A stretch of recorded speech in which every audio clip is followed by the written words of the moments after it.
আসসালামু আলাইকুম বন্ধুরা, আমি আজকে আপনাদেরকে কিছু কথা বলতে চাই। সারা বাংলাদেশের অন্যতম কিংবদন্তি হচ্ছে জিয়াউর রহমান। তার তার নাম ইতিহাসের পাতায় বড় বড় অক্ষরে লিপিবদ্ধ করা আছে।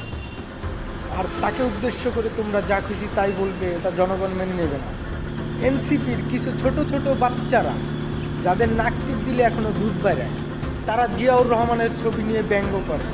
তারা জিয়াউর রহমানের ছবিকে পায়ের তলে ফেলে পাড়ায়। তাদেরকে আমি বলে দিতে চাই, বাংলাদেশের সবচাইতে বড় দল হচ্ছে জাতীয়তাবাদী দল বিএনপি। আর আর এই বিএনপি জিয়াউর রহমানের অবমাননাকে মেনে মেনে নেবে না, মানতে পারবেও না।